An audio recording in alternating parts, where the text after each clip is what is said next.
All right, Coach, we're going to get started with Colin Harmon with ABC 15. Hey, Monty, can you just walk us through that inbounds play at the end of the game? And I guess just the way that the whole kind of last few minutes transpired with all the whistles and replays and reviews, just kind of how your team stuck with it there. Well, I mean, you could sit here and talk about the plays being drawn up and all that. Our guys just made plays and we stuck with it.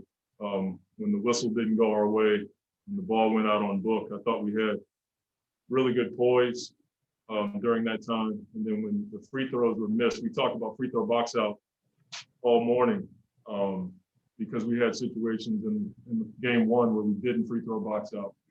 And so Mikhail makes a great rebound. We get a timeout. And, credit to Jae. We were trying to get a lob for DA, and he had the awareness to just put it up there where DA could only get it. And Book sets a great screen. Jae makes a great pass.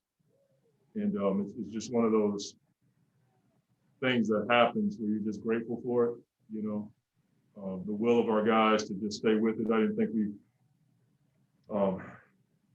played great tonight, but we made enough plays to win the game. So there was a lot of things that happened. I got to watch the film to make sure I'm not confused by all the events that happened, but it was unreal execution at the end. And for us, like the mental stamina to just stay in there and not give up when it looked like it wasn't going to go our way.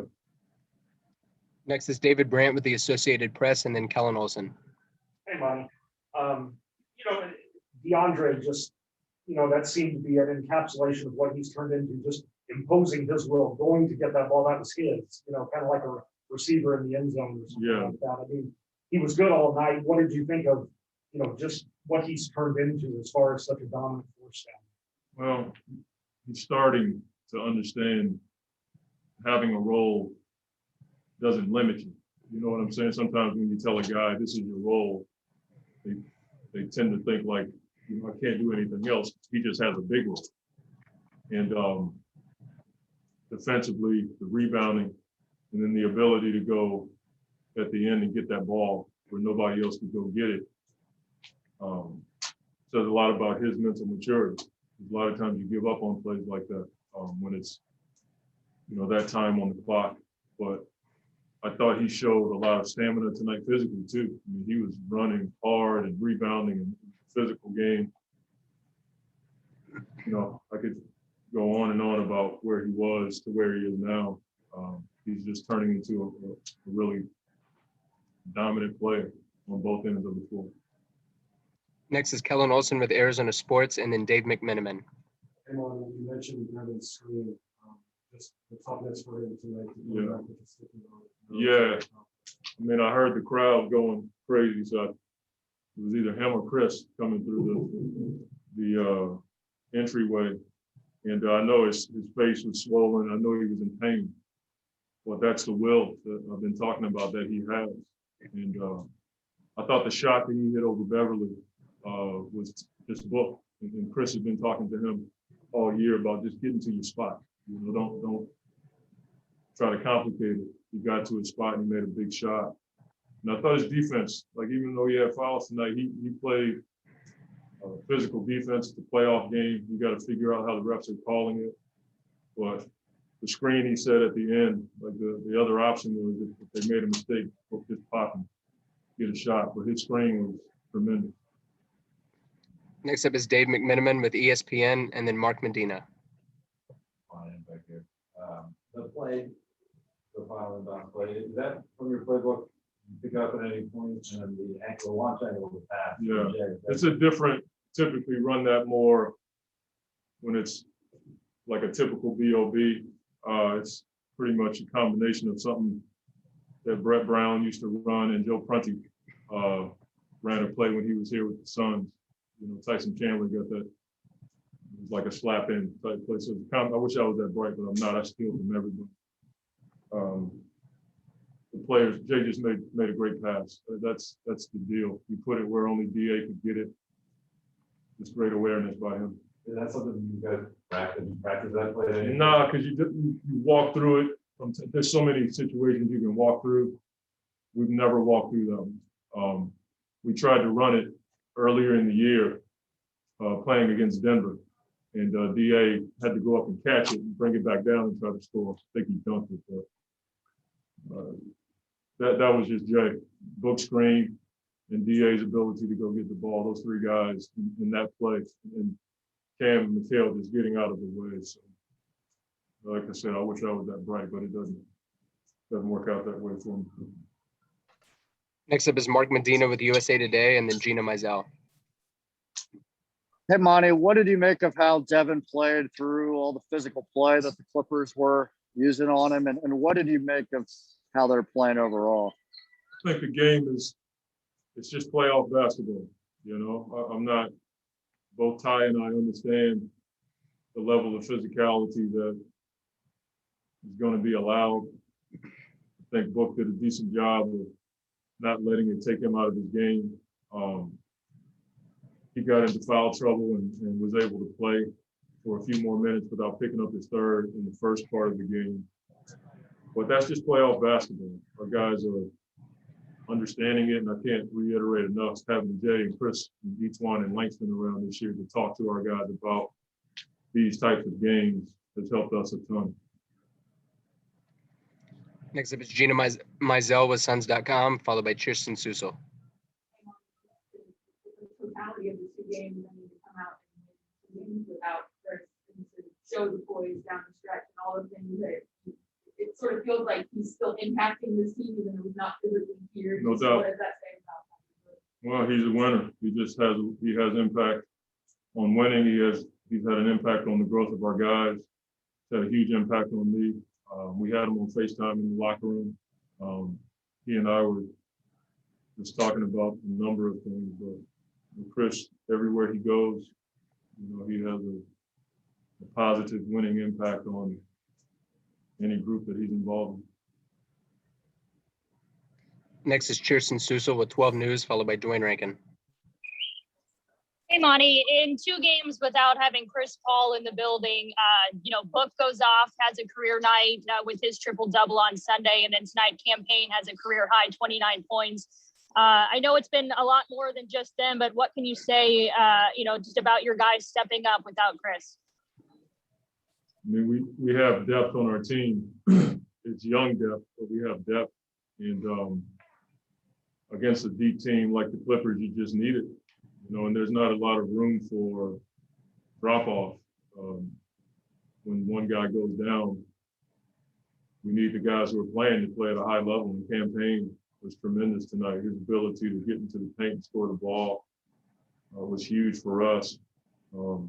Cam Johnson's been solid off the bench 2 games in a row. Dario gave us big minutes tonight. He hit a 3. He was decent in the paint tonight. Extremely good when they tried to switch on him and put a smaller guy on him. So you could go across the board and see the contributions from our team because of the depth that we have. Next is Dwayne Rankin with the Arizona Republic, followed by Mark Spears. Here, coach down here. Want to ask about the crowd on Paul George's free throw. That's something that element that wasn't there in the bubble. I don't know. Obviously, it showed up tonight. I'm just grateful for our fan base. You know, it might be the loudest place I've ever been in my career. It's just that loud. And so what effect it had, I don't know, but our fans give it up every single night. And it's just good to have them in the house, especially in those moments. So again, I'm just grateful for them. Next up is Mark Spears with ESPN, followed by Sam Amick. Coach, you're a man of faith. You have faith in that it happens. Well, I don't really know how it works when it comes to faith and winning. I think God is more concerned with how we deal with both the winning and losing. But I was praying, you know, I was just out there, man. My shirt was wet, and I was just thinking to myself, like, come on, Lord, please let me have it, you know, that kind of thing. But I really don't know how that works. I'm just grateful that it went our way this time. But as it relates to faith, I think God is more concerned with how you deal with the winning and the losing, to have a level of humility in both. And I've lost enough master humility when I've lost. So I want to try to display the same when we're in moments like this. I'm just grateful that it went our way. And is that the greatest how you feel, you know? You seem a lot better. I mean, I don't know. I mean, I've seen some crazy plays. I remember Ralph Sampson like tapping that thing up back in the day. I've been a part of an alley-oop where we were on defense and we tapped it in for the other team when I was in New Orleans. That was a heartbreaking play. And so it's hard to say, you know, if you're around the game long enough, you're going to see a lot. For me, it's an amazing play for us. And again, I can't tell you, you know, the pass that Jay made and DA's ability to go get that ball and Devin screen won't work if you don't have those guys execute those kinds of plays. We got time for 3 more. Next is going to be Sam Amick with The Athletic, followed by Greg Moore. You kind of just answered it, but I mean, that officiating group took a lot of time Yeah. to work on that. Yeah. You're looking at the table, what are you thinking, what's going through your head? I'm just talking to, like, everybody has video now, you know, so you're just looking at your bench and we knew the rule, you know, that it's not a shot, so you can hit it whenever you throw it up. So we knew that part. It was just a matter of, you know, was it going to go our way, and then how much time was left on the clock. So I was just grateful that it was basket good, and then I'm hoping that it's like less than 0.4 on the clock, but it happened so fast it ended up being 0.7. Final 2 questions are Greg Moore with the Arizona Republic and Chris Haynes. Coach Greg Moore, Arizona Republic. Congratulations on the win. I'm thinking about the last play. Devin Booker set a screen on Zubac. I was hoping you could help me understand how tough that is under normal circumstances and how much tougher that might be with a busted nose. You know, like I told everybody, he was probably playing with a great deal of pain from the time he got hit. I'm almost positive. I thought he broke his nose when I saw it. And then I was worried about the blood, you know, continuing to flow. But Devin, I said it last game, he has a tremendous will. His conditioning is, you know, unmatched. And the ability to go set that kind of screen, knowing that everybody's going to be draped all over you, says a lot about his willingness to make a play for his team. So it was just a cool moment for us, and we're just thankful that it went our way. Final question is Chris Haynes with Turner. Coach, as a series shift over to Los Angeles, you guys played there already before, but the arena, it wasn't packed. Yeah. Like it's going to be. Yeah. Coming up. What is the mindset as a series shift? Well, I think it's a great question because we do have a young team and a lot of young guys who are playing in situations they've never been in before, but you can only get the experience by going through it. And playing in Denver helped because they had a ton of fans that were going nuts for their team. But I just think that the last part of our schedule, some of those games we played in Milwaukee and New York and on the road, I think that will help our guys. But I also feel like the veterans on our team will help our young guys navigate through all of that. And once you start playing, you know how it is. You just kind of lose focus on all that and you just focus onto the game. So I hope that's our approach as we shift the series over to LA. Thank you for the time, Coach. Thank you.